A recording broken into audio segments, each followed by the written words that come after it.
everyone, it's Boris, and I know, long time no see, so please welcome to my channel. This is going to be a bit after show, so please subscribe to the channel, please like the video, watch my reviews, compare it to results, watch my talks with humans of Eurovision, which basically are mostly HODs, head of delegations, or even vloggers, because I have mutual respect to the whole community, and I think that the whole mass, the people who are making Eurovision, the songs, the acts, and even the people who are reporting about it, they're the same importance. Even they tend to disagree, or it's a bit weird relationship, but they all make Eurovision what Eurovision is. And this kind of group, it's just getting larger and larger. And I saw it in Czech Republic as well, because after the show, like, so many people wrote me or called me or just approached me on the street at my work, basically, not on the street, I'm just walking or random people. No, just, my friends or colleagues approach me and say like, well, this was really super professional show, basically done. It was something I never see. I really would like to have it in Czech Republic and show that I can do it, and all of the stuff, technical stuff, commenting. And I had so many great dialogues with people about this Eurovision this year as well, not super positive ones as well. But that's the part of it, that's a part of it. We failed this year. I think, we've learned a lesson, or I hope we did, and I'm sure we did. Because, with such an approach, well, don't go to European level. Don't go European level. I think that was, for me, a bit sad to see it, even I was a fan. But, we must find out, and we must learn that the criticizing, it's normal. It's a pressure, it's a huge format. We're going to Europe. We made ourselves, we put ourselves somewhere in here, and I don't like to digress, but I have a parental complex as well in here, so I would always expect more. That's the problem, that's my issue. But who can't cope with it, well, just don't do this. Don't do such project. That's the part of the game anyway. But what's the positive of it? I got so many calls from artists who really wants to attend Eurovision next year. I heard some songs already, demos basically, so I never saw any kind of live, but people are consulting with me a bit, not all of them, so there can be even better songs. But what can I say, that no one really cared about the result, because they saw what Eurovision is, they saw what it can bring, that it doesn't matter what kind of music you bring, if you just bring your great music, the best possible, no calculations.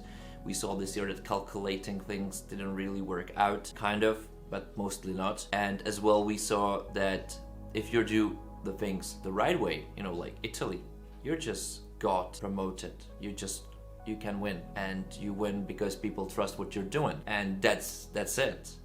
That what artists saw in here as well, and they say like, oh wow, okay, so this is not a political contest.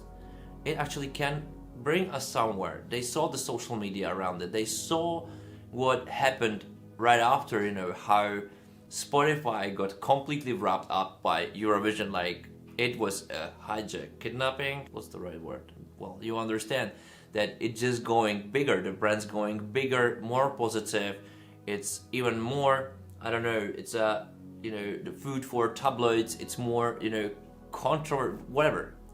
People talks about it.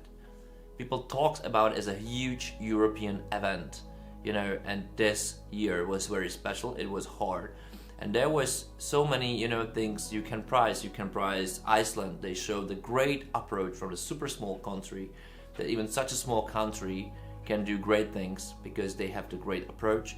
And they just shown as well how to done it, how to approach rehearsals, because if you're approaching them 100%, which you should do as a professional, from very beginning actually. Anything else can be said, it's unprofessional at all. But they did it, the Iceland did it, and it was just awesomely great, because you can use each of the rehearsal they made, and it was just wonderful. That's how to do it. So they've shown the way, how to do it. Or Italy shown the way, like, we came here, it's our music, we know how to do it, we know what to do, and that's it. And that's it. It sounds easy, but that's how stars behave. They just go and own it. And actually that's shown the very different ways from another big 5 countries, that if you're just doing things properly, you will be prized, because everybody expects from big 5 countries who are automatically in the finals that they will bring something more, you know, even better than the rest, because they're automatically there.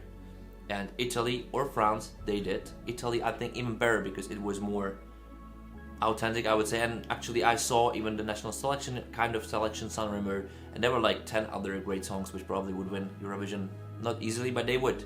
You know, that's the greatness of how the Italians approach music, and then therefore Eurovision as a representative country for it. But I think France find their track and they learn, and I think that if they just continue doing this and just approach it with, you know, just give chance to really actual French music, you will win next year, because your market is as well awesome. There is no competition, kind of, you know, it's Big Five competition, because Germany has a great music market as well. UK, of course, has a great market, and Spain has awesome market too. But the approach wasn't sent the best, or I don't know what happened. It wasn't the best. That's the problem, because, you know, I think that we were seeing this bloodbath, this crazy bloodbath, you know, with 0 points. I think who definitely didn't deserve 0 points was James Newman. It was his best performance, even if I compare it to the rest. I saw all of them. It was his best performance, but it was not enough. It was not enough. And for a country like UK, which is the cradle of music, pop music, modern music, whatever, you must be the best all the time, and even this will not bring you 100% victory, but that's the only way how you can succeed, because you show everyone we deserve the place here, we deserve it, and you didn't do it. So that's probably the reason why you got 0 points from Trouble. Even I think it was undeserved. For the Spain and Germany, well, 0 points never deserved. I know the feeling. It's horrible. It's horrible. All of you actually approached it like thumbs up, guys. That was great. That was great approach. I wouldn't be able to do it. I know myself. I would be super sad, and you know, I'm super emotional person, and that for me, I remember those 0 points and I was like, shit, definitely not classy like you. That's what I really like. That was great, but kind of it was deserved 0 points anyway, or just less points, because that's not what Eurovision is nowadays, and that's not the fault of the artist. They're just doing music. So I don't know, that I would just, you know, go differently, but that doesn't matter. That would happen. I think, you know, lessons were learned, hopefully, because Eurovision showed that it's very just. And Eurovision shown it's very just, and that, you know, if you just look at top 10, top 15, this year was exceptionally great. I was a bit disappointed or sad for Croatia. They didn't make it to the finals. That was really, you know, 5 points different. That's crazy. But you were doing right thing. The song was good. The approach of the artist was great. The performance was really good. There were many other songs. Were there more songs which couldn't make it to those finals? Well, it was really hard semi-final, I must say. And I know it sounds sometimes as an excuse, but you haven't done anything wrong. I think your staging was good, your artist was great, everything fits. Maybe, I don't know, only what I would criticize probably was the costumes of the dancers, but you know, that's just small detail. It was just a bad luck. 105 points, awesome, you know, no shame, it was good. Just keep up doing this, and you're gonna be top 10 country. You just need to keep up this pace, you need to keep up this approach, you need to keep up, you know, to push for quality. Because for me, Albina was a big surprise. She was a big surprise for me in your national selection, for me as well, because she just owned it, and I didn't really thought about this from the studio version of the song. And that brings me to the one last topic, and that's the studio version compared to the live performance.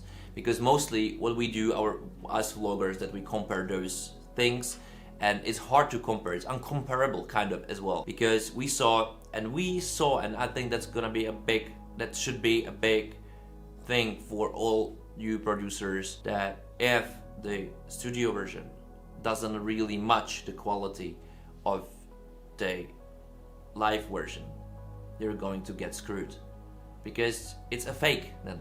It's a disappointment, and it's like you you're going to some hotel, you saw those great pictures on some travel service, social media, whatever, wherever you buy it.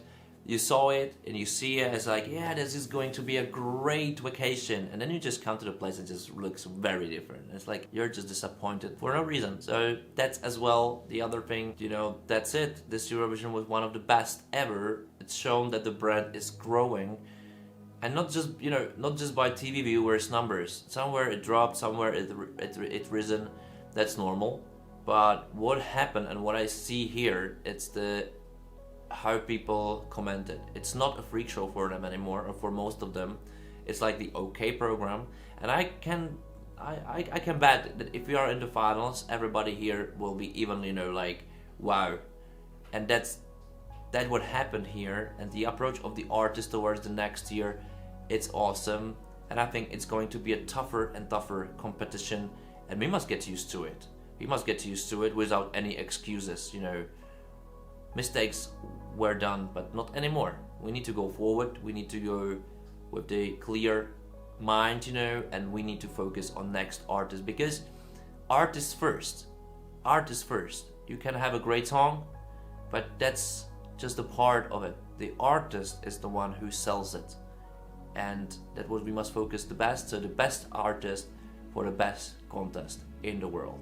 But what do you think? Was it the best contest for you? What songs did you like? Why do you think some countries flopped? Maybe you have different ideas. What do you feel when you have a great master version of the song, studio version of the song, and then you see the performance, it doesn't match it? Or, you know, Italians, it was even better live than the studio version. I'm like, what? So tell me what you think about everything I've said in the comments below, somewhere in here. Don't forget to subscribe to the channel, like the video, help me with growing my channel. Well, and I hope to see you soon with another topics, with another video. Thank you for watching. Bye.